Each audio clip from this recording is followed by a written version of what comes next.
Good evening. Good evening. I'm Danny Estrella. I'm with the Pedro Point Community Association, and we appreciate you showing up for the presentation tonight.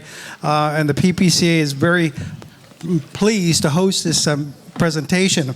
The presentation is by these five gentlemen, four surfers and an open water swimmer, and they're here to present a proposal to build a reef offshore park to minimize coastal erosion, to save the shoreline, widen the beach, and eliminate the need, hopefully, of managed retreat.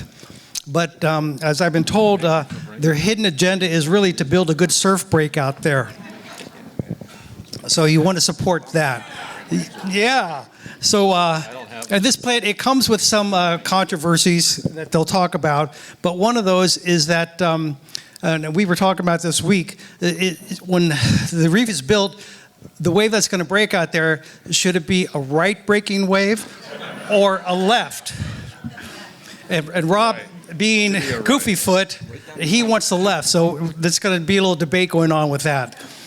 The first speaker, Rob Coughlin, he grew up surfing here in Pacifica, Lindomar, and he became a very stylish, competitive surfer. But instead of continuing as a competitive surfer, he squandered his years working in Washington, D.C. as a speechwriter for Dianne Feinstein and working in the White House as an aide for President Jimmy Carter. He is the co-founder of the Surfrider Foundation and its first president. You may have heard of the Surfrider Foundation. Now, being of Irish lineage, he tells a good story, and he's published a collection of his stories about his years in the White House and his other adventures, and his book called A Surfer in the White House. And I'm going to plug his book. It's available at the NorCal Surf Shop. Pick it up. It's fun, good reading. So I present to you Rob Birdlegs Coughlin.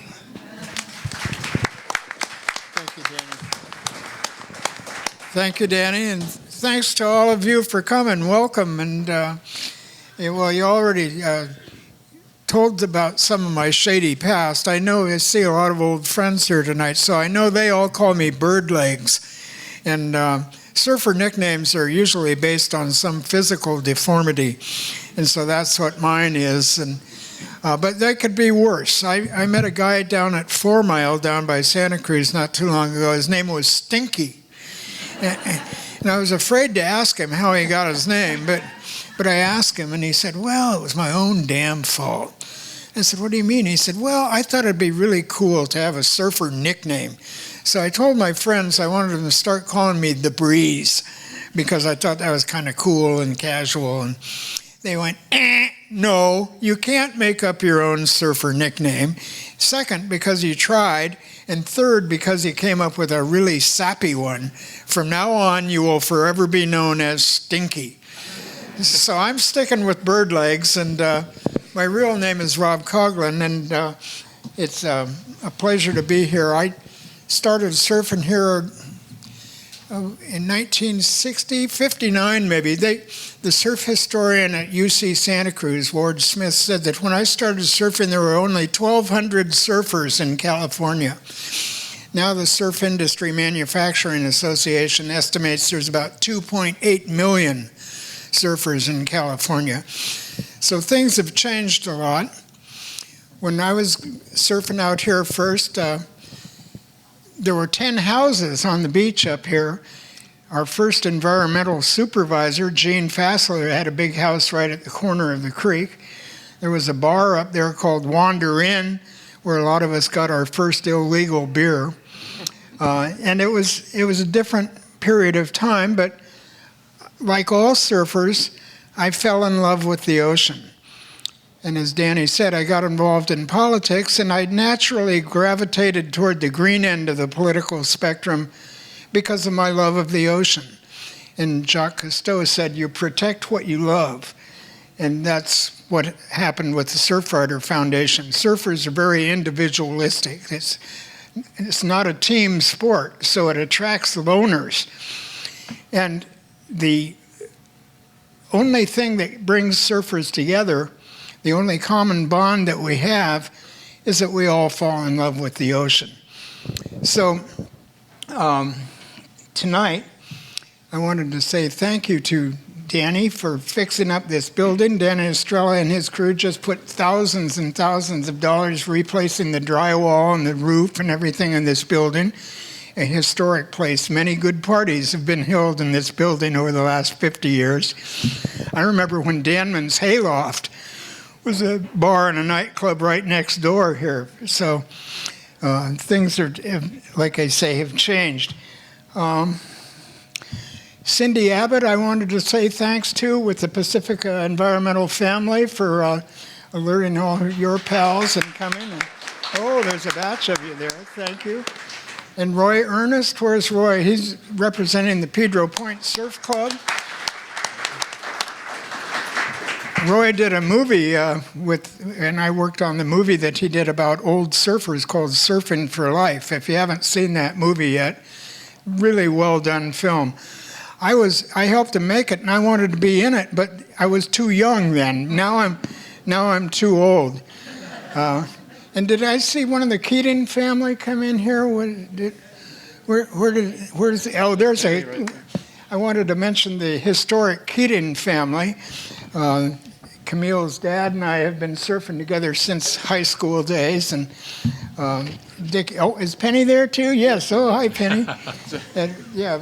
The Keating family is my heroes, all of them. And Dick's mom and uncle and dad were some of the first surfers in California. And Dick's uncle was taught how to surf by Duke Kahanamoku himself. So the Keating family has always been my hero family, and thank you for coming there, Camille and Penny. And we didn't expect Dick to leave the dock. You can never get that guy away from the ocean that far. Okay, so have I missed any? Is Colleen or Christine Bowles here? Oh, there she is. City Councilwoman Christine. Is there any other council people there? Sue Beckmeyer? Hello. There we go. Thank you very much for your interest. Wanted to express appreciation for your interest and hopefully your enthusiastic support. Well, I fell in love with the ocean, and I first learned about the problems with seawalls about 40 years ago. When I was the president of the Surfrider Foundation, I wrote an article about the problems that all the beaches in California are having, which is sand starvation. And the sand starvation is caused by a couple of reasons. One, we built a lot of dams in California, and George will tell us later on how many cubic yards of sand are backed up behind all those dams. But between 70 and 80% of our beaches come from rivers. I didn't know that. I thought it was all from eroding bluffs. And we've built 150 miles of walls along the beach to keep bluffs from eroding. So that's another reason the beaches are starving for sand. So I wrote this article back then, and when we were first getting the Surfrider Foundation started, one of our first big victories was we beat the Army Corps of Engineers on a seawall project down in Imperial Beach, down near the Mexican border. And it was such a surprise for the Army Corps of Engineers to get beat by a little group of surfers that they invited me to come and make a speech to all their colonels and generals. And so I went and made a speech, and I said, we lost some good surfing beaches in the past. Dana Point became a harbor. It was a good surfing beach before. A place called Stanley's in Santa Barbara, we lost that to a freeway. And so we started worrying about that kind of thing, and when we beat the Army Corps on the breakwater project at Imperial Beach, they were so astounded that they asked me to come and make this speech to them. So I went and made the speech, and I said, we lost some good surfing beaches because we were young and unorganized. That's different now. We're never going to lose another good surfing beach without a fight. But there's 1,100 miles of coastline in California, and we don't care so much about a lot of those beaches because the waves aren't any good there. So if you can help us make some new waves, we're interested in that. Well, much to our surprise, the Army Corps was enthusiastic. They said, oh, well, yeah, we'll help you on that. And so they let us do some wave modeling at their wave modeling tanks in Vicksburg, Mississippi, to help improve their studies. Now, in the last 30 years, we've learned a lot.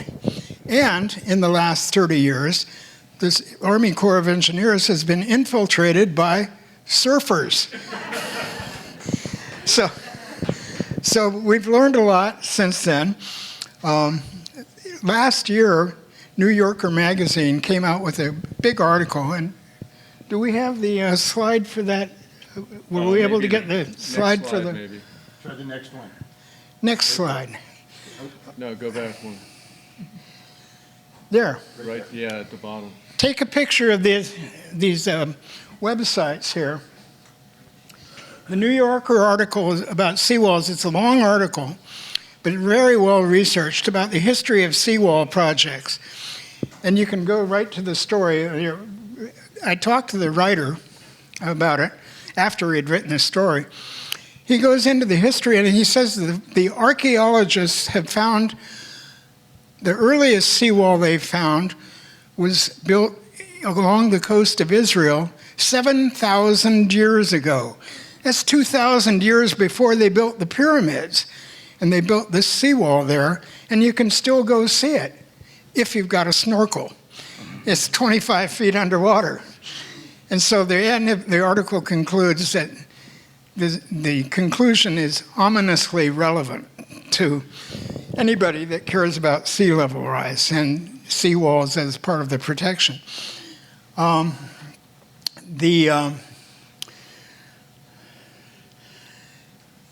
This project here started, we give the blame to young Brian Garrity, who I'm going to introduce for getting me involved in this. And we'll tell you more about him in a minute. Let's see, what else? I was just about finished here. Those are biographies. I printed this in 12-point type. I should have printed it with the idea that I might not be able to see here in the dark.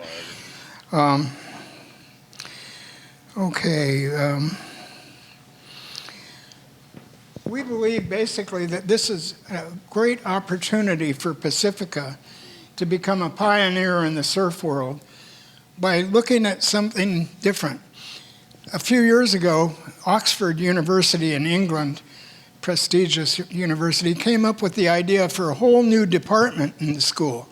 And the goal of the whole new department is to try to get the government to stop making the same mistakes. It's a great concept. I've been involved in government. I think this is good thinking. With the English wit and candor, they said, we want to make new mistakes. And I think that's part of what we're thinking about here tonight. The three other surfers here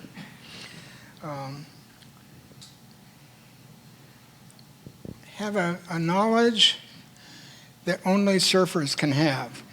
And they've got academic credentials that I'll mention in a minute, and professional credentials. They have 200 years of experience in oceanography, and ocean planning, and ocean problem solving. And so but they add the extra secret sauce in our proposal here, is that they have the knowledge that only surfers can get to know, and the knowledge of waves. So let me start out tonight by introducing young Brian Garrity, the youngest member of our group. And like I say, because he's the youngest member, we always give him the blame for getting this whole thing started. Brian grew up in Half Moon Bay and started swimming in the ocean when he was 13. He swam from Alcatraz to Aquatic Park, and now he can swim 10 miles in the ocean. I said here in my notes that he swam from Mavericks down to Martin's Beach, and he said, well, actually, the 10 miles was in the bay, so that doesn't quite count, but it's a long ways. It's like that. He's braver than me. I wouldn't do that. But Brian has also, in addition to being an ocean swimmer, a deep water swimmer, he's also got a master's degree in coastal management and planning, and he's just about finished with his PhD in coastal management and planning. And we'll let him start out by giving you the overview of what we're talking about. Brian? All right. So quick, give a shout out. I met Rob, I think 2017, 2018, and he said, Brian, I'm going to give you some life advice right now. If you ever have people over, don't have them over for coffee, don't have them over for wine, invite them over for a root beer float, because nostalgia, and they'll remember it more. So we have the Rob Coughlin root beer float stand in the back. So go and get your root beer float. That was some good life advice, and I mean, judging by the outcome tonight, I think it worked. So I think, Danny, next slide. One more. Next one. All right, I'm going to give the overview. Like Rob said, I have a background in coastal planning, coastal management group in Half Moon Bay swimming, seeing the erosion firsthand off Surfers Beach, off Miramar Beach. And I met Rob about a year or several years ago, and then we ran into each other at Stern Grove Festival a year and a half ago. And Rob said, let's get up to some good trouble. So we did. I brought in my former second line supervisor, Tom, we brought in Bob, and then Tom, and then George, and now we have our whole endeavor. So I'm going to go over really quickly what we're facing here on the California coast. Obviously, if you live in the coast, you know erosion, sea level rise is a problem, so that doesn't need to be elaborated. According to the Ocean Protection Council, 72% of our coast is actively eroding. With our tourism money here, we have 3.4 billion annual visits to the coastline with $520 billion in our economic output. So that's restaurants, shops, surf rentals, everything, home rentals and all that. And our question is, can we work with nature and rebuild the beach rather than just going down that seawall that will be 25 feet underwater, like Rob mentioned? Next slide, please. All right, so we're presenting tonight our reef and sand concept. So what is this? Essentially, beach nourishment is nothing new. That involves placing sediment and beach or sand on your beach. However, that does not necessarily stay there without some sort of intervention. So we're looking at building a multi-purpose artificial reef off Pacifica, but this could be really done anywhere in California. And this would add a sand retention structure offshore. So this would be a partially submerged reef. Essentially, it intercepts that wave inertia offshore, traps the sand, and makes the beaches a little bit wider. And in addition, the not-so-secret agenda is creating a surf reef offshore that is contest quality. All right, next slide. So like I said, I'll be quick. This is what we are trying to do: reduce the wave impact, retain the sand, provide that long-term sustainable coastal protection. Again, the seawall only or the beach nourishment only provides a fairly temporary Band-Aid solution. This will buy us some time. Additionally, we want to support our marine life. The kelp is really good for the reef is really good for the kelp, for the fish that like that habitat. And like Rob said, we now have millions of surfers who surf on our beaches annually. And the surf breaks, from what I am told, I'm the swimmer of the crowd, are getting very crowded. So if we can create some new surf breaks, that'll be much appreciated. And the efficiency, long-term maintenance, the sand replenishment has to be done fairly frequently. Build a surf break once, and then it's done. I think that's it for me. I was trying to be quick, and then I'll be here for the panel, and I'll pass it on to George. Or Rob, sorry. Thank you, Brian. Thank you, Brian. Oh, okay, yeah, there we go. And George is next, right? Correct. Okay, we've changed the orders on these things. surfer organization is kind of an oxymoron, and so we've done that. I wanted to get some of the shady past of our next speaker. George Dormerat grew up in New Jersey, surfing near Atlantic City. He moved on down to Virginia and Old Dominion and studied oceanography, or he got his first degree in oceanography, and then he moved on Old Dominion down in Virginia, and he surfed at Virginia Beach. And in spite of all that surfing, he too got a master's degree, and his master's degree was sediment moving in turbulent fluids. Now, we knew that if we made a poster that said, "Come and listen to a guy talk about sediment in moving fluids," it wasn't going to be as appealing to you as the idea of talking to a bunch of old surfers. So we didn't say that in the poster. But George had 42 years of experience with the Army Corps of Engineers, and he worked on coastal engineering, planning, port and harbor, and dredge management. He was the president of the American Shore and Beach Preservation Association. He served on the Pacifica City Planning Commission, and just recently he was elected to the San Mateo County Harbor Commission. He's lived in Pacifica for 43 years, and that double overhead wave on the cover of our report is George surfing right out there just north of Sharps Park Pier.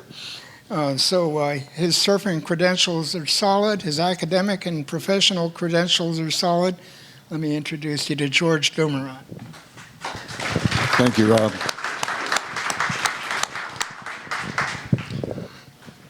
So I learned something tonight, Rob. You know, I never worked with Rob a lot. I knew of him, his name, obviously. And I heard from other people, there's a guy, you know, out there surfing. He worked with the Carter administration, all these different things, Surfrider Foundation, you know, and his name was Chicken Legs.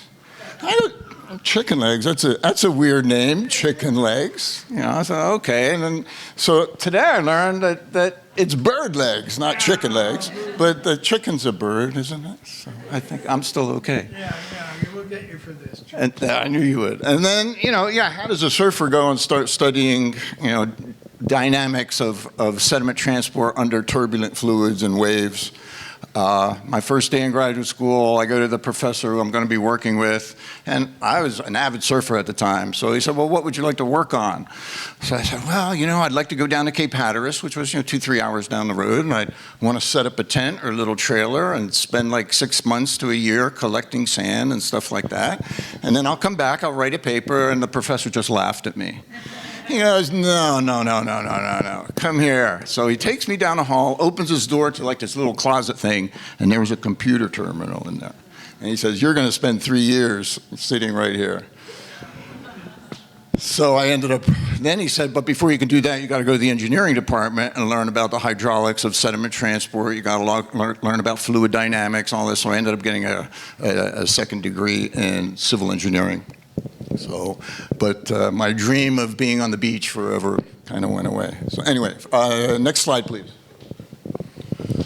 So there's a lot of stuff here in this. So we want to give you a little idea of the processes that are involved out there and how it interacts with kind of the proposal that we're talking about. So I wouldn't be a good lecturer if I didn't leave you with some homework. Okay. So your homework is, we wanted to show this movie today. It's called River of Sand, A Beach, a River of Sand. So please Google that. It'll pop up on YouTube and a lot of different, it's a really good film that was done in the late 60s, or middle to late 60s by Encyclopedia Britannica, I think, sponsored it. And it really goes through a lot of the things that I'm going to be talking about in a lot better detail. I was trying to cheat today and say, okay, I'm just going to show this movie and I could sit down. I wouldn't have to do any talking. But when you watch it afterwards, after this, and after you see some of the things that I talk about, it'll make it maybe a little bit more clear of what's going on. You guys want to see? Okay, all right. So there's your homework. You get the homework up front. You can see that later. So beaches, you know, where do they come from? Where did they go? And can they come back? So these are the kinds of things I'll touch on. You're going to see a lot of information in a lot of these slides that I'm just not going to be able to cover everything. We're supposed to talk for about like 15 minutes. Those who know me, I can't say my name in less than 10 minutes. So I could get in trouble, and Bob will throw something at me if I go too long. Okay, next slide. So coastal processes, okay. Here's all of coastal process in a couple of sentences. Everybody knows, everybody might not know, but we have high and low pressure systems out in the ocean. Those drive the waves over the ocean. Okay, those drive the winds over the ocean, which then makes the surface gravity waves that you see. Those surface gravity waves will break at the shoreline. That drives what we call longshore currents. Okay, and those currents create sediment movement along the shoreline, which is then either erosion or accretion. You actually have both, and depending on something that we call, and we may talk a little bit later on, the sediment budget, depending on how that factors out, you could have an eroding shoreline or an accreting shoreline, and it can work both ways. So, and other drivers that, we can't talk about all this stuff, but I'll throw some of the things in there. Tides affect it, sea level. You guys know a lot about sea level rise and how that's going to affect the sediment movement. There's wind-driven currents, so the winds don't only drive the waves, they'll drive the currents along the shoreline. You have things like storm surge, these low pressure systems. When they come up against the shoreline and we start getting rain, that pressure gradient will push some water up against the shoreline also. Storm intensity, storm direction, storm duration. Really critical in all this stuff, and these things have been changing over the last 10, 15 years. A lot of studies that they've been looking in terms of wave intensity has been increasing along the Pacific coast over the last 10, 15 years, and there's quite a bit of data collected on that. Next slide. This is a part of coastal process. Okay, so as these waves start approaching the shoreline, they'll start to bend, and they're bending because here the surface waves can't feel the bottom because the water's too deep. As the water starts to shallow, these waves start feeling that there's something on the bottom, and it starts to drag the waves. So this part of the wave is still in deep water, this part is in shallow water, and it turns the waves and up against the beach and breaks in shallow water. Next slide. So as these curved section of the wave, they're breaking along the shoreline. A lot of different things are happening here. You get water that moves back. But the big thing to remember here is this angle right in here between the shoreline and the wave shows the direction of movement of the current. So we get the longshore current that's pushed by the waves coming down along the coast. And on the beach, they actually move in kind of a zigzag pattern. There's, I think in that video, you'll see that zigzag pattern quite well when they actually do one in the field for you. They'll do it with dye, and you can actually see that zigzag pattern. So this is the important thing here, is the longshore current.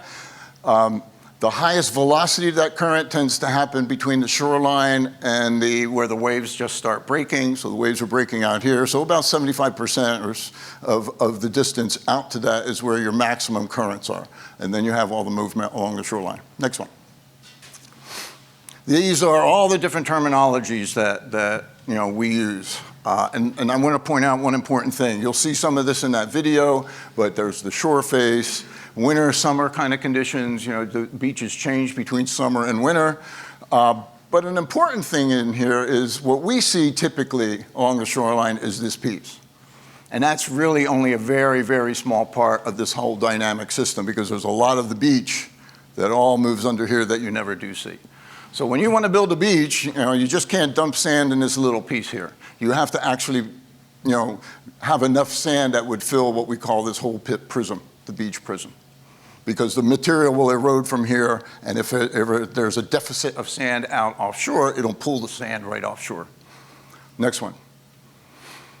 This is how I like to think of it. Okay, it's just like an iceberg. I mean, here's the part that you see, and the biggest part is what you don't see. So the beach is the same way. You're only really looking at that surface part, and most of the beach and a lot of the activity is something that you can't see that's under the water. Next slide. So where do they go? Okay, we mentioned a couple of some of these things. Rob mentioned the rivers. Natural sand supply has been reduced through the damming of rivers. There's over about 500 dams in California. And no, the Corps didn't build all those 500 dams. I think we got like 10 of them. I don't know, up and down Northern California. So we have a few dams, yes, but there's over 500. Okay, and river supply have been about 70 to 80%, like Rob mentioned. And then about these dams, so this is an interesting challenge about what we do with that. You'll start hearing more people want to take down dams. The Corps has worked with a lot of other agencies down in Southern California, near Ventura, where there's a dam called Matilaha Dam, and that dam has hundreds of thousands of yards of material behind it, and the idea is to start taking that dam down so that you'll get a natural flow of both water and sediments coming down the river. Okay, Dr. Gary Griggs down in UC Santa Cruz, he estimated that these dams are trapping between 160 to 170 million cubic yards of sand. Well, that sounds like a big number. What does it mean visually? That amount of material would build a beach 150 feet wide, 15 feet deep for about 300 miles. So that's a lot of material that is trapped behind those dams. That should have been getting to the coast. Okay, next. Next slide. Yeah. Okay, actively running sea cliffs are a very important component. So here in Northern California, we're getting about 15% of the sand on the beach comes from cliff erosion. Southern California is a little higher because of the makeup, the geomorphology of the cliffs there. But it's an important component for sand on the beach. Okay, in Southern California, about 33% of the shoreline has been armored, preventing cliff and bluff erosion from feeding those beaches. Okay, this could be as low as 10% and as high as 80% in some regions of the state. Okay, so there's been, certainly in Southern California, a lot of man's interactions with the shoreline. Next slide. This is Pacifica Pier. This was taken in 1980. I was doing some work with Scripps at the pier. We were putting in a wave gauge offshore of the pier. And so there's a ladder, and there's my little toolbox. If you go to the pier now and take a look at that little concrete ledge, that's where it is up here now. So we've lost all of the sand, over the last, 30, 40 years, quite a bit. And it never really returns to the levels up here. So it came from about a level from here. So these are about, a foot or so about 3 feet from there. So quite a bit, 15 feet, close to 20 foot of sand. And this was that picture after, some storms already pushed a little bit of the sand up. So if you look at a low tide during a high erosive condition, it's even lower than that. Next slide.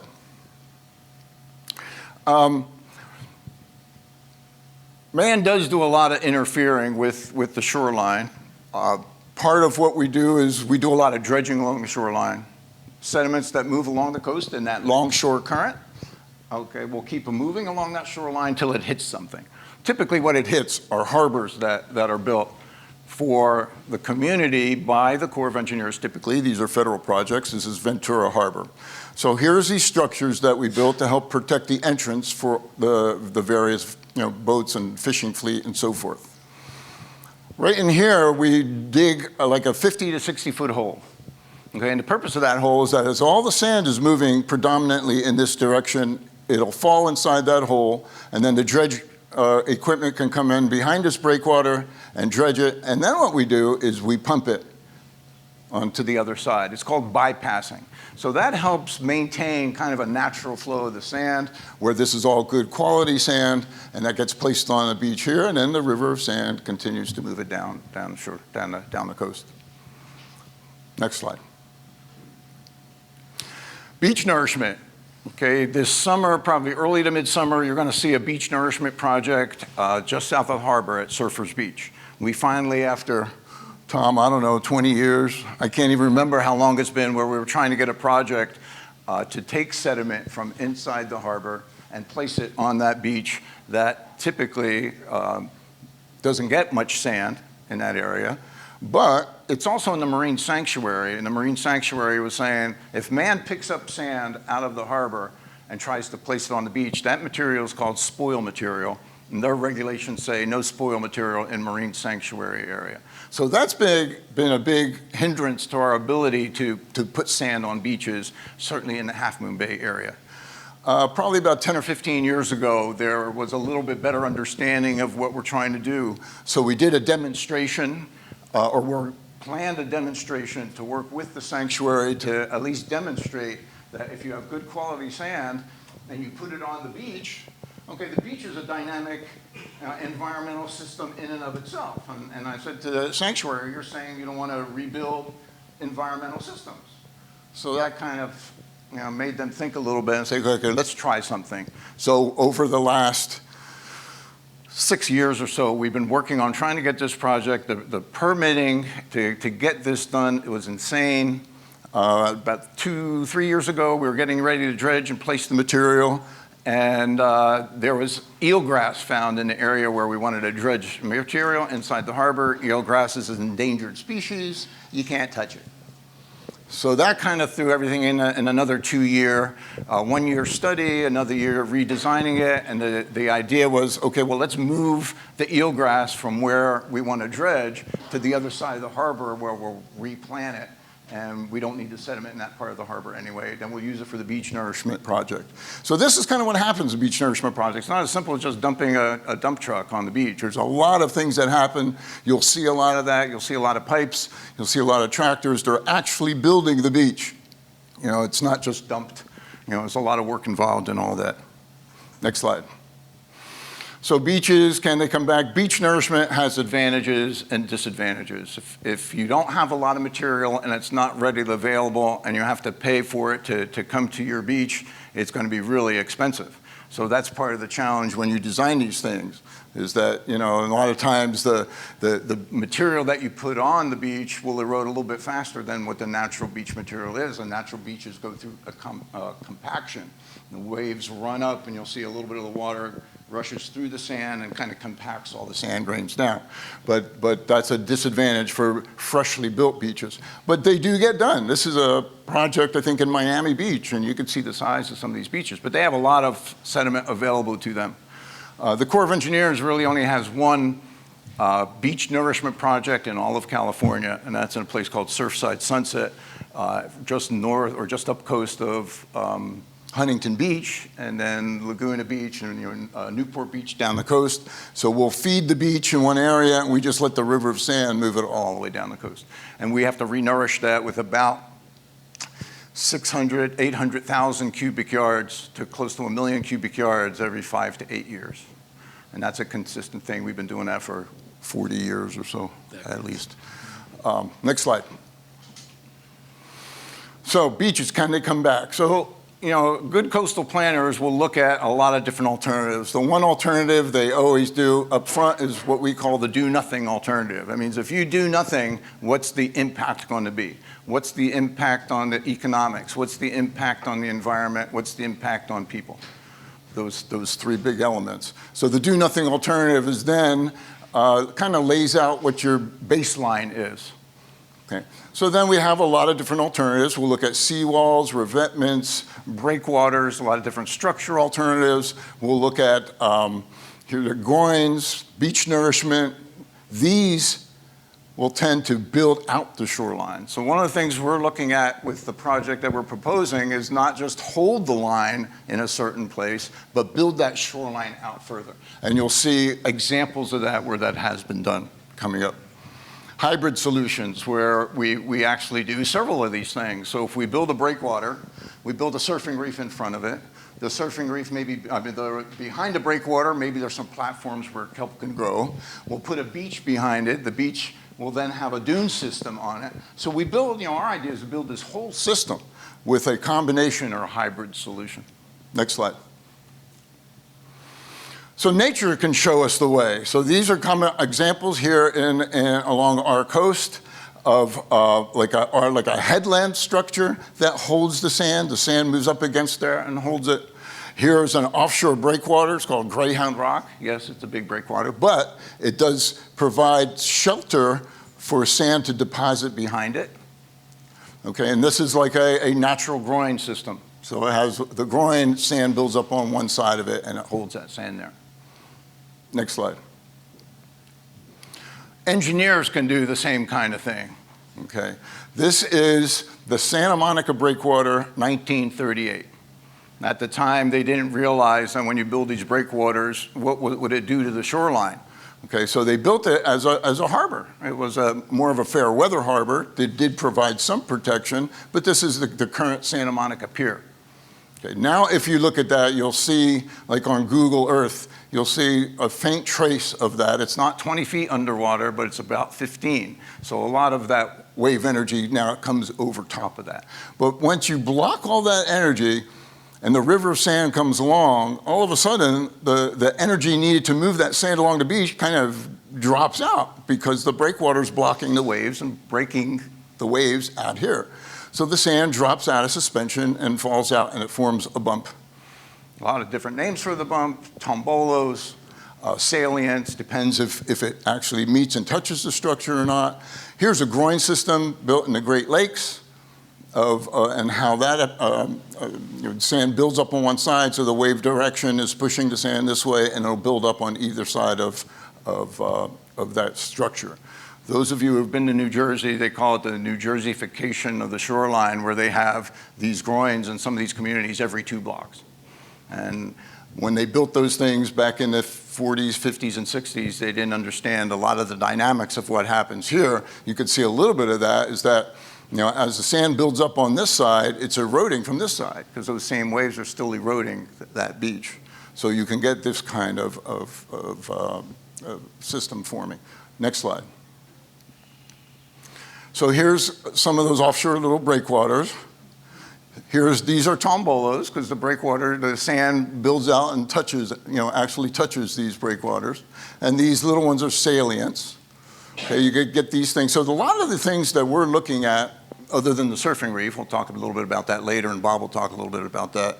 A lot of these structures have been done and have been around for a long, long time. 1938 for Santa Monica Breakwater, they never maintained that. So if they did maintain it, that beach would still be there. Next slide. So can the beach come back? Can these beaches come back?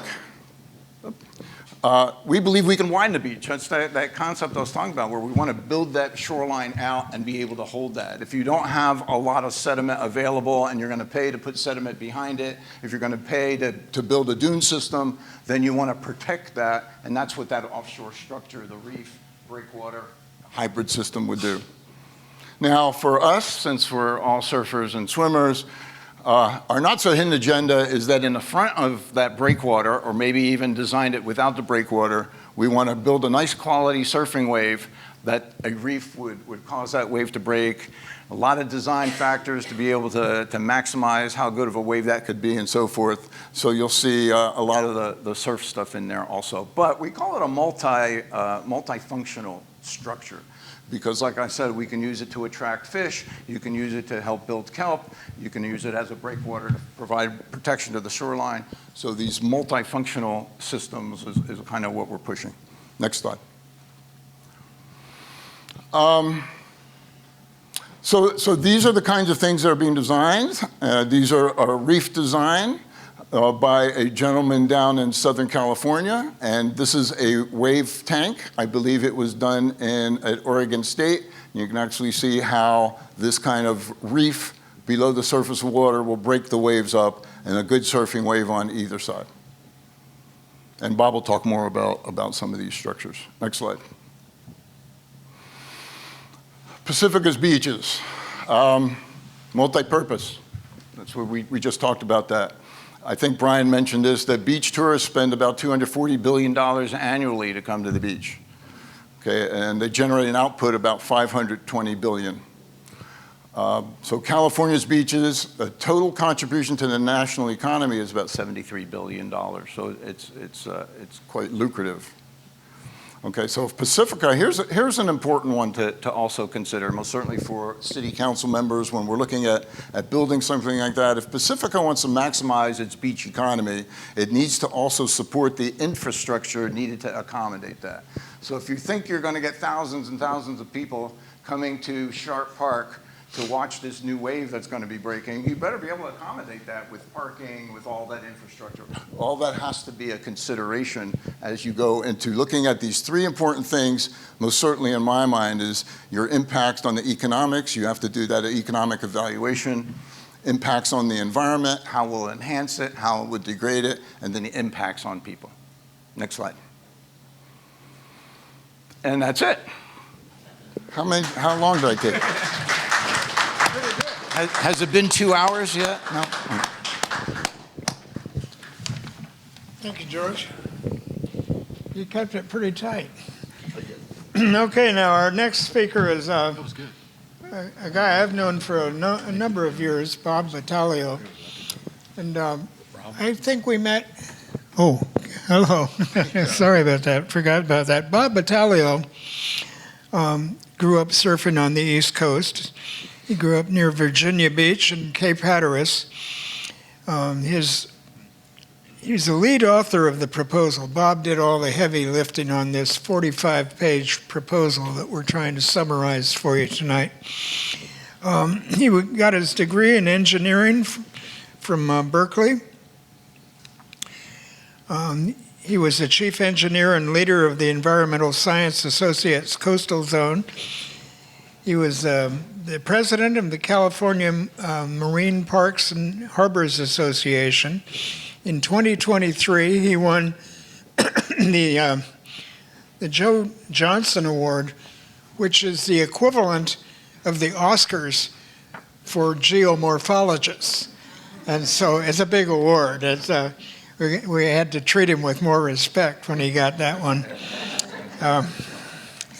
He's a Pacifica resident for the last 36 years, and he's one of the well-respected writers at Mavericks. And I'm happy to report that Bob has taken this issue very seriously, but he did get a wave at Mavericks this morning. So good for you, Bob.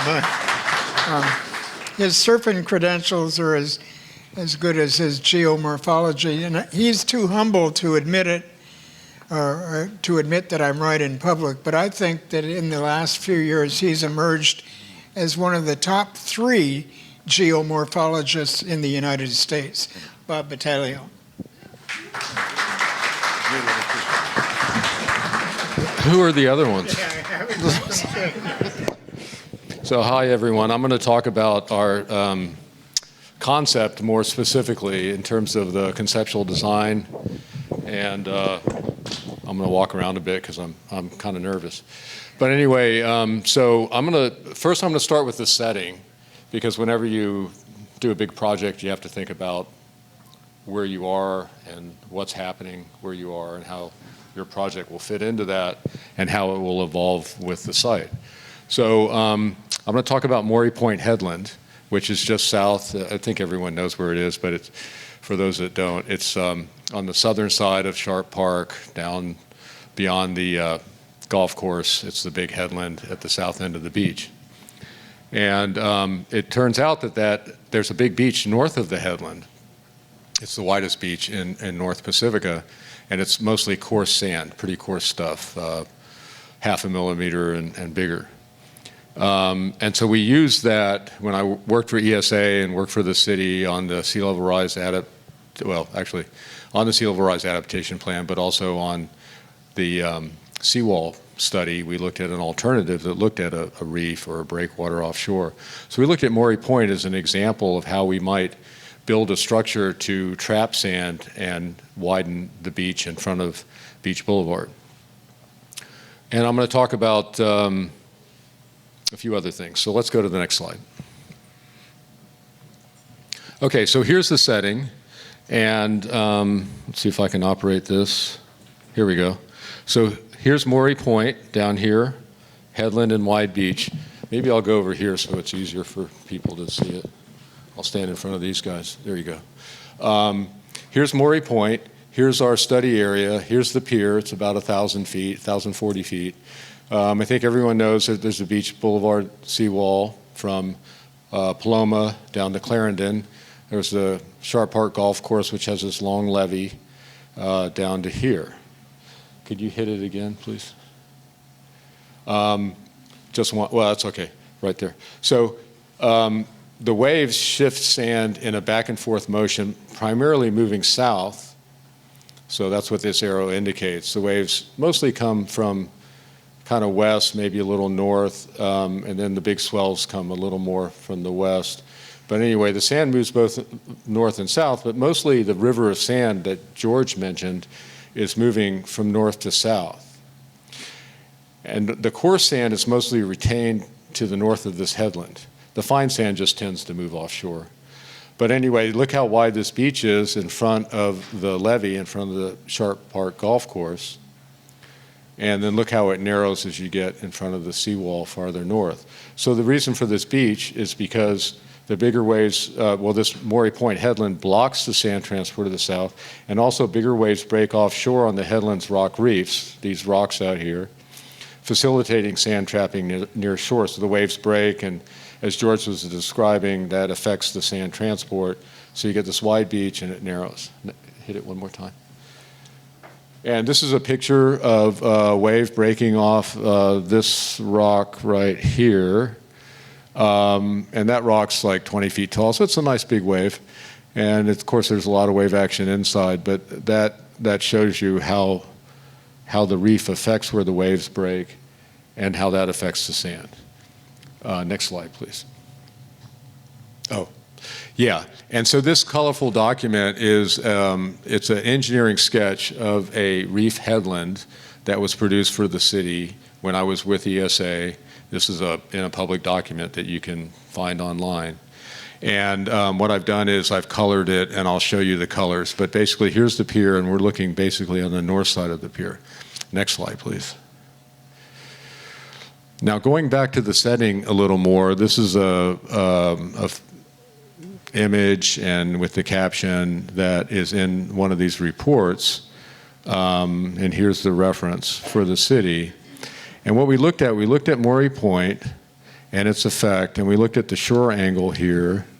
The red line shows an angle that's kind of rotated into the waves, because as the waves push the sand, it gets trapped, and then the shore rotates into the waves and to be consistent with the reduced sand transport. And then as you move north, the angle changes. That's this yellow line. And here again are the seawalls along Beach Boulevard. Can you click it again? Now, if the seawalls weren't there, this shoreline now, which is different than the historical shoreline, would extend landward. It would continue up at this orientation, and the shoreline would be landward of Beach Boulevard. And of course, the bluff and the beach would be landward of that. So that's the problem that the city is facing, obviously. Next slide. So here's a design that we came up with, and oh, can you go back to the last slide? I'm sorry. I forgot what I was trying to say here. So if you look at this beach here and we have a headland, it occurred to us, what if we designed and constructed a structure that functions like this headland, doesn't look like it, not as big, but functions like this, and put it up here. And then we could create a beach that's up here that's kind of like the beach down here. So, okay, next slide. Next slide, okay. So here's what we looked at for the Beach Boulevard Infrastructure Resiliency Project, which is the seawall project. And this is kind of a big project that wasn't selected as the preferred alternative. The seawall is going to be upgraded. But basically, we looked at half of this, and what this is a like a groin-like structure showing like a pyramid, a trapezoid of rock, and an offshore breakwater. These lines are the contours, so basically it's sloping down perpendicular to these contours. So this would be underwater. If you hit it again, there you go. So the yellow, this would be the beach that we would expect. This yellow area would be rock above water. The red line here, which is a little subtle, is where the structure would meet the bed, the seafloor, and then all this other stuff would be underwater, and this is where you would go surfing. Next slide. So here, conceptually, is a breakwater, but it has this big shoaling area that's mostly underwater. The idea is the waves come in, and they shoal and refract, and they focus on this kind of tongue sticking out offshore, this ramp. And then the waves would break, and these little arrows indicate how the waves would peel off, and so you could take off here on some days and just surf along here, and then likewise along here. This would be above water at low tide. And then this is a groin system. So this is what we call like a headland with a reef. Kind of innovative. And there'd also be smaller waves along here along the shore. And then the main thing, though, is that we'd have this wider beach. The beach would knock down the waves. So the waves, when they reach the seawall, would be a lot smaller. So the wave run-up and overtopping would be reduced. The loads on the seawall or whatever's there would be reduced, and everybody would be happy. We'd have a beach boulevard, and we'd have a beach in front of Beach Boulevard, and we'd have surf, and then also the reef could be a substrate for kelp and other marine flora and fauna, which is the multi-objective reef concept. So the idea is to have a self-mitigating and maybe an ecological lift, and then the only problem is trying to figure out exactly how big this would be, how it would function. We'd have to explain this to all the people that oversee these things. And then we need to get some money to pay for it. Next slide. So this is the vision. When you have a big problem, it's important to have a vision, and this is our vision. And this is an actual picture of a reef near here. I'm not going to tell you where it is. If you don't know, you don't need to know. And this is a right, which is much better than a left, as we discussed earlier. But the idea, this is a real spot, and this is a real wave, and this is an artist's kind of, approximation of what would happen if we could put this here and get a wider beach. Next slide. These are some detailed drawings that I was involved working on a few years ago. I'm not going to go over those. I think what we'd like to do is get through this and then have a discussion and answer questions. And if there are questions about, dimensions and stuff like that, we can go back to this. Next slide, please. So in our report, we looked at a couple of other examples of where people have designed and constructed surfing reefs. And these are examples where the surfing reefs are intended to widen the beach. So have surf, improve the surf, but also widen the beach and protect the backshore. So these were selected for that purpose. Narrow neck, so the reef names are here. Narrow neck's in Australia. Oil Piers Ventura was never built, but it was an Army Corps of Engineers project. The Army Corps of Engineers almost built one of these in California, down in Ventura.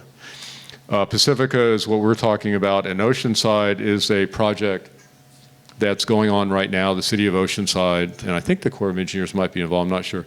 But anyway, they're proceeding on looking at an offshore reef, including surfing, to widen the beach and protect their development. So we're not the only ones thinking about this, kind of a hot topic right now. So here I just compared the different things, the volume of the reef, like how big it is, this is cubic yards, the cost that's estimated for the reef, or this one was actually constructed, the cost per volume, because different places have bigger waves and different conditions, so cost per volume is kind of a more, a better relative term. Materials, sand-filled bags, or quarry stone, wave exposure is a big one, and here's the source. So here at Pacifica, we have a high wave exposure, higher than Narrow Neck and other places, and we're thinking of quarry stone, maybe something else. But we're looking at about $45 million in 2021 dollars is a rough number, and that covers some of the costs, not all the costs. And again, this is based on reports that you can get on the website and look at if you really want to read them. Next slide. So just to go through the costs, I said the $45 million was not the only cost. So the $45 million includes the actual construction, as well as what we call the soft costs, the engineering design, the environmental review, and the permitting, and the construction period. So and it also includes a 30% contingency. So as engineers, just if I can explain, what we're supposed to do when we estimate the cost for a project, When we start out, we call it a conceptual cost, and we haven't done all the analysis, we haven't done the modeling, we don't know exactly how big it's going to be and all that kind of stuff. So then we say, okay, we estimate this much of a cost, but let's increase the cost by a contingency, say 30%, because then as we go through it and we analyze it further, hopefully the contingency will reduce and the costs won't exceed our estimate, so that when the public funds a project, it actually be built for the amount of money they funded it for. That doesn't always work that way, but in this case, we're trying to do that. So these numbers are pumped up, so we're not trying to sell it or underplay the costs. Now, you have to place the sand. We don't have enough sand moving in Pacifica to widen the beach, so we'll have to go get the sand and place it, so that's another 40 million. The total's 85, and then if you follow the 85 million, and then if you follow the guidance that professional construction cost estimators tell us, what that means is at this conceptual level, it could be less, say 60 million, but it could be more, 60 to 130 million.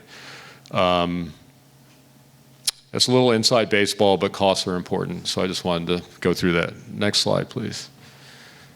This is a disclaimer. We did this all volunteer. We haven't been paid. We've been working on it for a while. We all live here, or Rob lives in San Mateo, but he might as well live here. He knows everybody.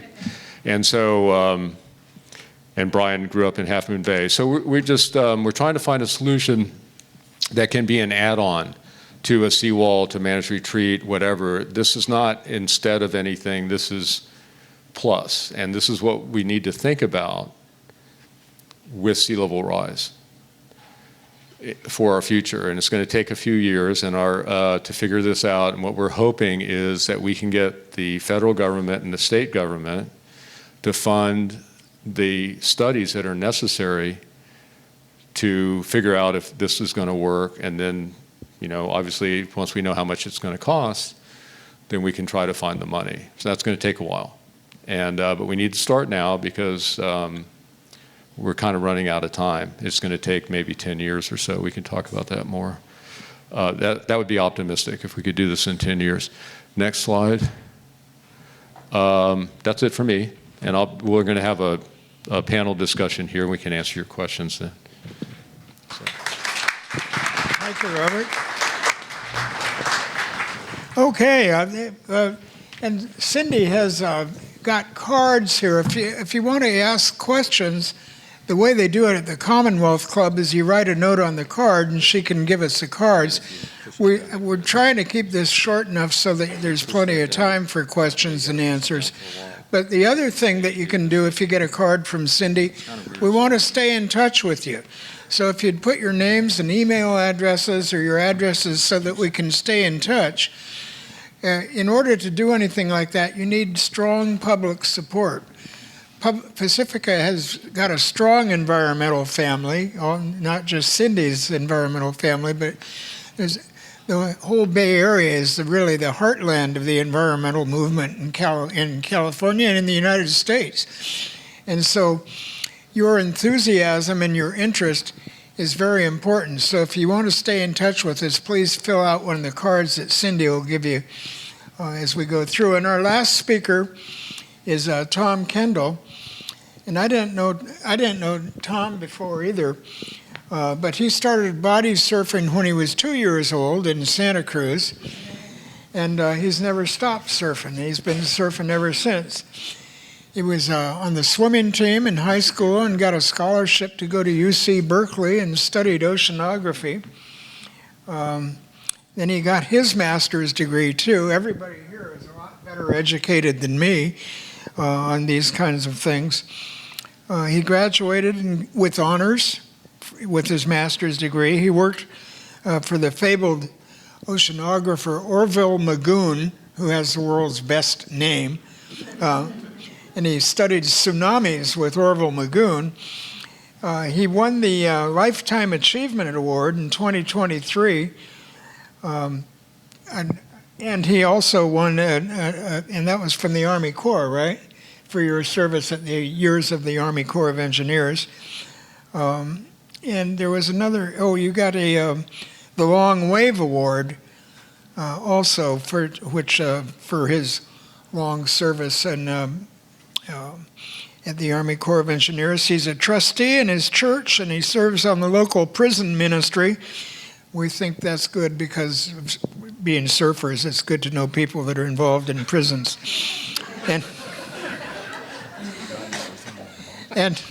And after Tom talks, we'll open it all up for questions. And Tom, help yourself here. Okay, so I just want to do a quick footnote on Bob's remarks. He started off pricing the reef, and then he talked about buying sand. And the reason that's important is if you just put the reef out there without putting some sand in the lee of it, it would probably accrete sand on its own, but that sand would be at the expense of the down coast beach. So when you do these kind of projects, you got to be mindful of how they're going to potentially impact the adjacent areas. So the idea behind putting that sand in there from the get-go is we don't want to steal somebody else's sand. We want to be good citizens and pay for the sand that we need. Anyhow, so the questions are listed here. I'll just go through them one at a time. Next slide, please. Okay, so do we know if this thing's going to work? Well, conceptually, absolutely. But the devil is, of course, in the details. And so as Bob just pointed out, one of the real messages here is we're advocating to get in future studies this kind of alternative given a serious consideration so we can look more closely at the physical and ecological processes involved. And some of the key questions or uncertainties are listed here. How big of a structure is required to provide good surfing waves? We have an example in the last decade or so from down the coast, a place called Pratt's Reef, where a surfing reef was permitted by the Coastal Commission. I don't actually have that as a question on here, but yes, they have been permitted. And the issue with that one, it was simply too small to really have the intended effect for the surfing wave. So there is definitely a size issue that has to be addressed here. Will repeated sand placement be required? Probably, but again, the thinking here, first you put in some sand behind this thing, and if the sand is coarse enough, and we have a lot of coarse sand just down at Maury Point potentially that could be moved there, but anyhow, if that sand is coarse enough, it probably will last quite a while, and then the nourishment cycles can probably be addressed by some programs that the Corps has called beneficial use of sediments. And I'm going to speak to those a little more in a minute. But anyhow, will repeated sand placement be required? Probably, but a lot less if you have the reef. The reef we refer to as a sand retention structure, the idea being it retains sand longer than not having a reef. And then will there be an improvement to the ecology? This is a situation where you have a sandy habitat, you're coming in with a reef, that's smothering that sandy habitat, but it's giving you a rocky habitat that we hope attracts kelp, etc. So anyhow, bullet at the bottom here is just kind of highlighting that this is not a unique issue for Pacifica. A lot of communities, as they're dealing with sea level rise and erosion and wanting to, on the one hand, protect their infrastructure, on the other hand, not lose the beach in the process, this we think is a viable tool to have in your toolbox. Next slide. Is there funding for this? The ever ubiquitous maybe. So there are federal programs that could definitely help with the study and or implementation.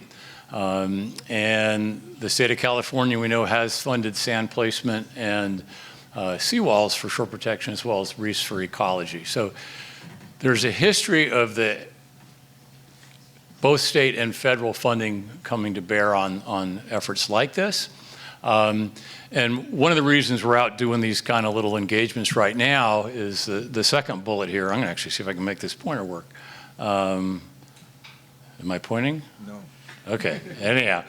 But local community interest and support is key for keeping something like this, which can be a little more.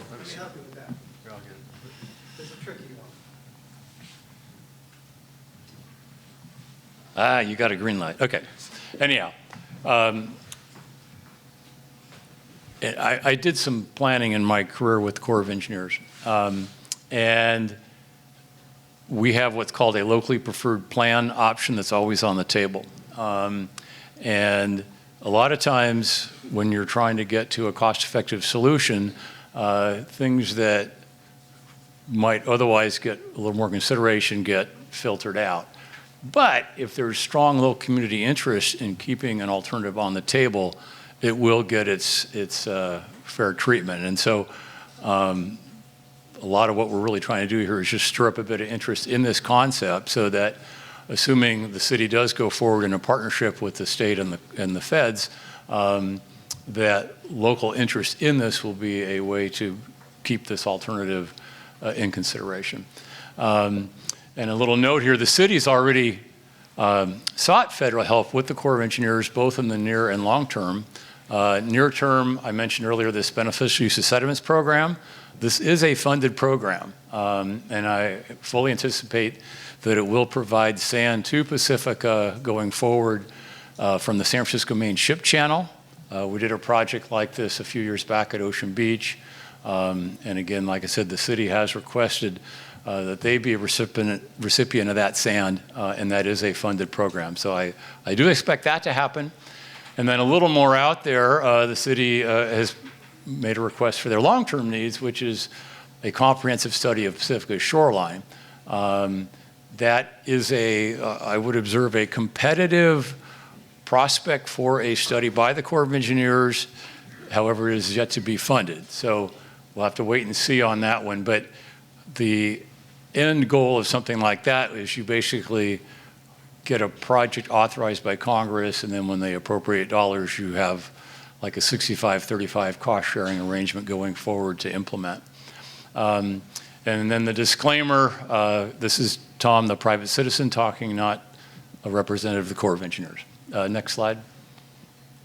Does this compete with the currently proposed, quote, hybrid solution that the city is considering along Beach Boulevard?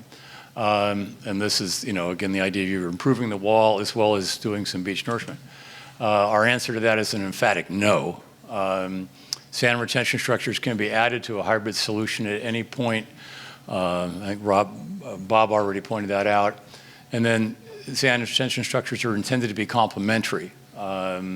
They can help extend the time between those nourishment episodes and help mitigate any potential impacts that the improvements to the wall could have on the beach. Last slide. Next slide, which is the last slide.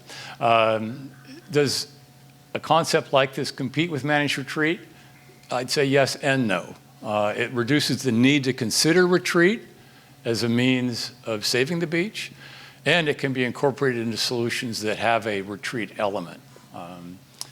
So anyhow, those are questions that we anticipated potentially coming up. I want to just kind of go through those before we open it up to a more general discussion. I think, Cindy, you're going to oversee this part of the program? Our meeting tonight is kind of our focus group or our dress rehearsal. We're going to make a full-on presentation to the Pacifica City Council toward the end of the month or in April.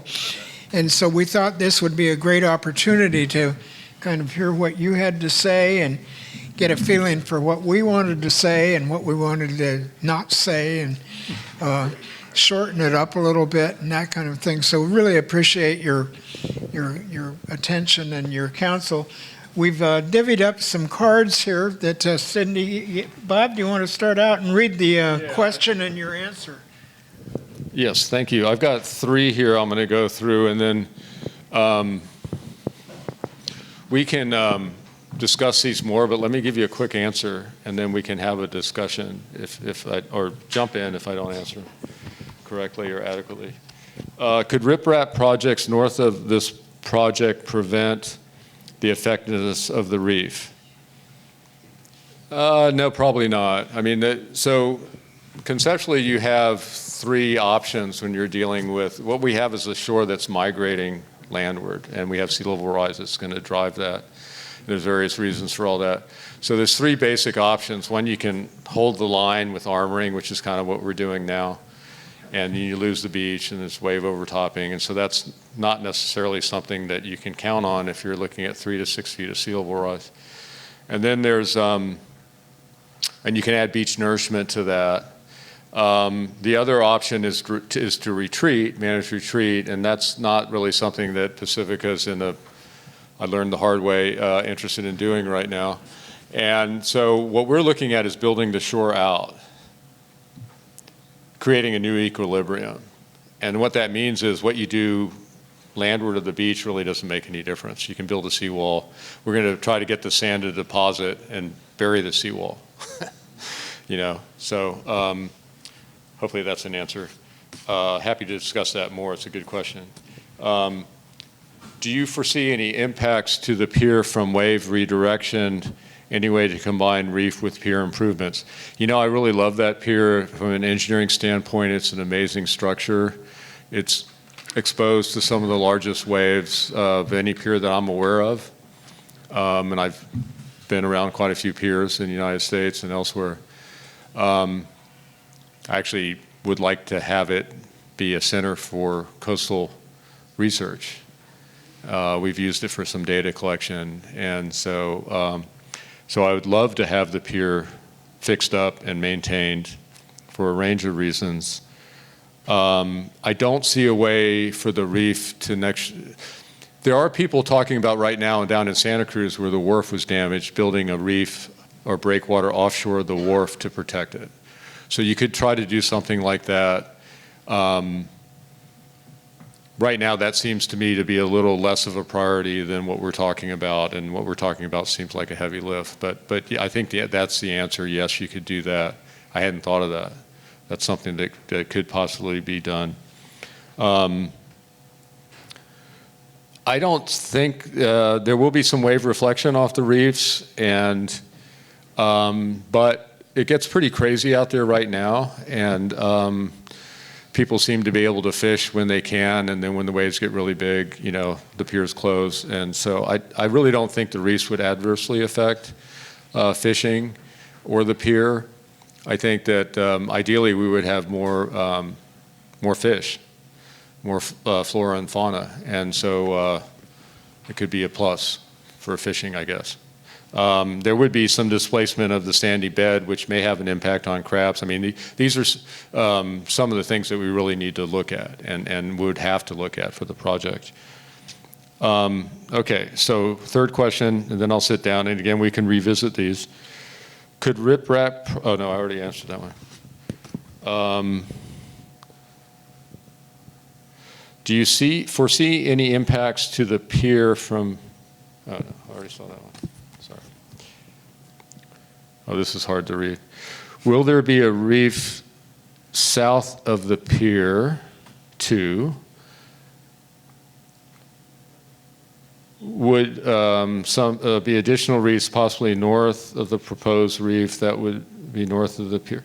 Yeah, so so this topic has actually come up 3 times in Pacifica in this specific area, but also elsewhere.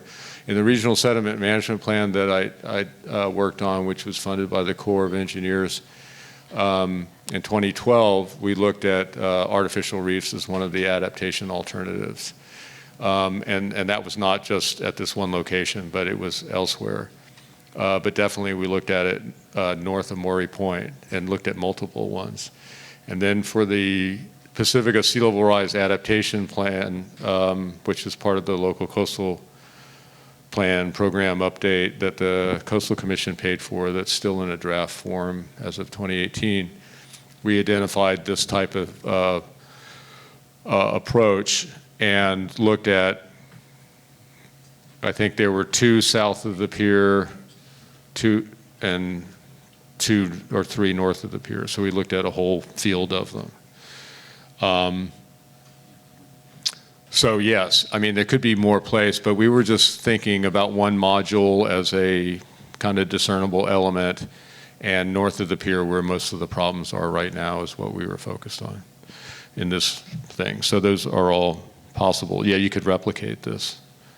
And then there would be some synergy in that. The beaches would be overall wider, and it would be a more reliable way of actually creating a new shore equilibrium outside if we put in several of these. Okay. All right. All right, and now Brian is going to take one of them here. All right, I'll be quick because I know we're getting close to time. So we have two questions kind of similar. What impact to whales and other sea mammals? Love the whales and dolphins out there. We meet at the Chit Chat Cafe, so we've seen them all. So I'm going to be a little bit lazy, and we're going to assume that this question gets done in whatever environmental documentation that's needed for this project. But just from our baseline understanding, we don't, anticipate any impact on the sea mammals. Second question, will the reef affect the crab population? So I also have a personal interest in this one. I've gone crabbing off that pier.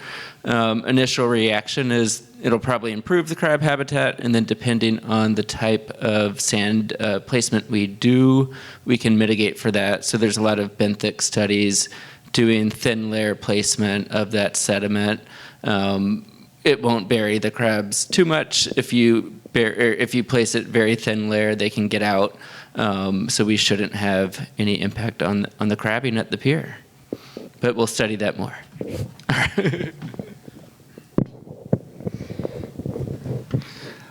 So we had a question on how does the effectiveness of the reef change as mean sea level rises over time? Yes, it would change. But mean sea level, you're talking about, these horizon lines of, out in 50 years or 100 years, sea level may rise 2 feet, 3 feet. And a lot depends on what you build the structure from. Certainly if you build it out of rock, you could just add another layer of rock. So that kind of takes care of that problem. So a lot will depend on what you build it on. I think more importantly than sea level rise, at least for the open ocean and the dynamics that go on there, are the storms, like I showed before, the intensity of storms getting bigger, the duration, storms lasting longer, the waves getting bigger. Those kinds of things will affect you every single winter, versus sea level rise needs to be part of that discussion because we build on a 50-year life of the structure. So there's a lot of these considerations, and in any kind of study they would look at that impact. So good question. I hope Just a quick footnote on that. So when you're looking at an alternative, you have to price out what it's going to cost over its lifetime. And so what George is describing is basically a maintenance cost that you would have to include over the period that you're projecting your benefits to be accruing. So. I might add, naturally, you'll have the mussels grow. Mussels and kelp grow up with the sea level rise. Multi-purpose. Exactly. Right. Okay, next question. Okay, will the reef be able to withstand the massive waves, in storms that are as high as the pier historically? Sand sacks, tubes seem lightweight. How would you make, vulnerability, what is that? I can't read that one. Okay, I think I got the gist of it. Are the tubes subject to maintenance? Everything's subject to maintenance, so I took the last part first. Tom Kendall and I, working with the Corps, have a lot of experience with dealing with structures that we had to build up at Humboldt. And in California, in waves in the 40 to 60 foot, breaker heights, you can't get rock big enough to withstand that kind of energy. So typically what you'll see if you go up to Humboldt, you'll see these concrete armor units. These things are like 42 ton, I believe. They're 15 foot, high. So there's ways to design for high energy, so we can do it. As engineers, we can certainly build to those conditions. A lot of the reef part of the structure will be underwater, so that it's not exposed to the biggest part of the wave energy, but certainly even the reef would have to be sized for the kind of waves that we think are going to break on it. But certainly we can do it. We do it in, up in Northern California where the waves are quite big. You see, I think I had a third one here. What was this one?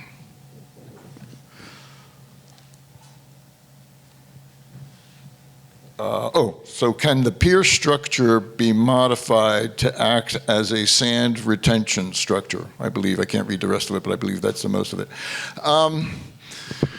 Yes. The simple answer, yes, you could. You can build a groin underneath the pier. And certainly the problem is you want to keep the pier as a fishing platform. So the pier that we saw in Santa Monica in 1938, and even today, that pier, people don't fish on that pier. It's an amusement pier. You have to go out further. But if you look at the positioning of that breakwater in that picture, and if you watch the video, you'll see it again, is that breakwater was positioned to give some protection to the end of the pier where they would put on a little crane, put the boats in and out of the water. But when you look at the beach, it responded to exactly where that breakwater is, and it covered like 1/3 of the pier is on top of sand now. So if you build a breakwater offshore the pier to provide more protection to the pier, you're going to put sand underneath that pier to the point where you may lose all the fishing. Okay, so these kinds of things are easily analyzed through engineering studies, whether it be physical modeling or in numerical modeling, so we can kind of tell where to put that so that you're not going to impact the pier and what its function is. So, who else got questions? Is that it? Oh. You're done with yours? I can talk into this. Yeah, I guess I remember actually going to one of the early meetings on the Beach Boulevard project and having that same question that was just answered there, thinking, maybe one of the cheaper places to actually construct a sand retention structure would be beneath the pier, because you can, access, you don't have to do floating plants and all that. You can just drop it all in from the pier, but it does have issues. Anyhow, my question is, does the 10-year estimate incorporate the NOAA 2024 Efficient Permitting Roadmap for Sediment Management on the North Central Coast? Now, I am familiar with this product. Somebody's done their homework out there. Yes, this was an effort to basically just try to make people seeking permits for projects that involve sand to make them aware of all the boxes they're going to have to check. So it's been referred to as a roadmap, I don't think it changes our wild guess that it might be a decade before this could be in place, but it is a useful resource for anybody going through a process like the one we're advocating get gone through. Yeah, the 10-year number was just, if we're to assume federal dollars are involved, you first have to get the appropriations, and that's a very competitive process. If Pacifica were to bubble to the top of that competition in the next year, the study process itself is at least 3 to 4 years, and that's just to get to the point where you then have an authorized project, i.e. that means the federal government is potentially going to help you build it now. And then there's a design phase where you get into the gory details. That's another couple of years, and then there's actually constructing it. So it's those kind of rough timelines that have us saying, it's on the order of a decade before you could potentially see something like this. But that doesn't mean it's something that we shouldn't be thinking about already. These things do take time and engagement. And again, we appreciate you all coming out and the engagement tonight. Can I add go on to that? So, sorry, I don't want to get upset here, but one of the reasons why we did this is it's quite frustrating to me to have this idea written up and broached in 2012 and also in 2018. And we put some thought into it, but there's never been enough funding to really get into this in any detail. And I really think the state and federal government need to step up, because this is too big for a city like Pacifica or other cities to handle on their own. And we're kind of on the leading edge, I guess you could say, along with some other cities, having some serious problems.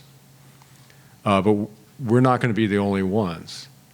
So I really think the reason why I got motivated to work on this is really to as a call for action. and also to benefit the city of Pacifica. But, you know, we say 10 years, and everyone goes, oh, that seems like a lot of work, and maybe it costs more just to build a seawall. We can't keep doing that. We really need to get our act together and look into this and be serious about it. And it could take forever if we keep screwing around and saying it's too hard, or we're not sure, or we don't have enough money. So that's my thought.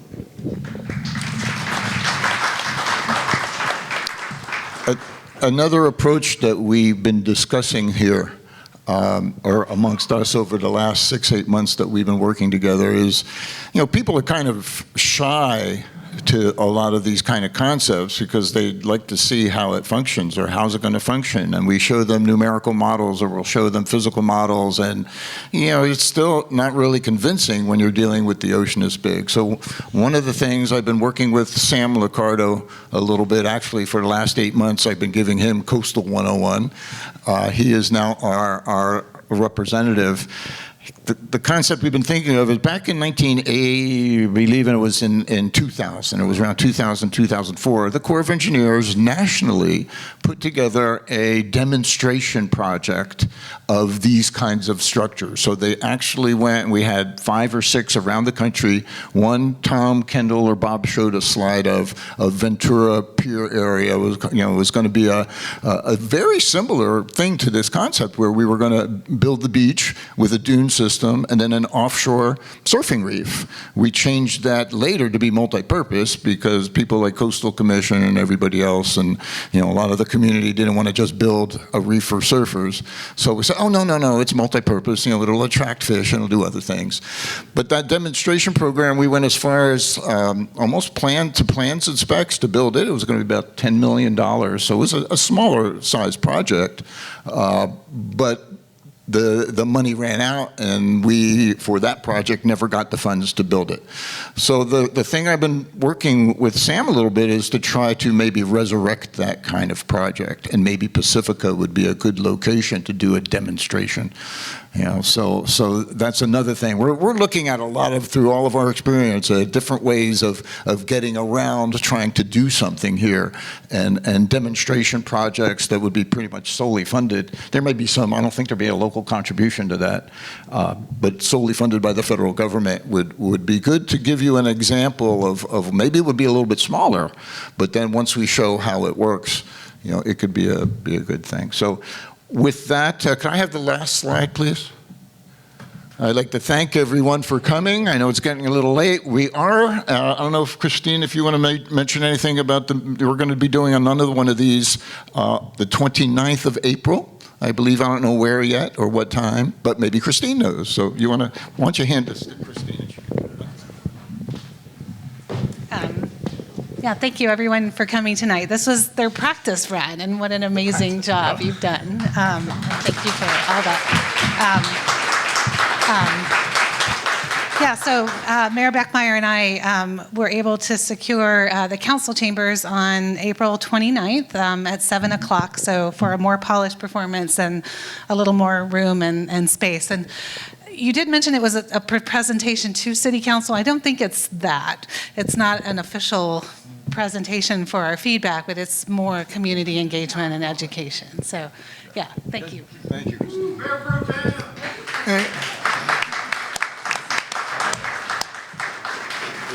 We'll expect root beer flows. Thank you, everybody, for coming tonight, for your interest and your curiosity and your continued concern about the environment. Pacifica is a wonderful place. I grew up in San Mateo, but thousands of the best days of my life have been spent surfing here in Pacifica. I love you all. Thank you for coming.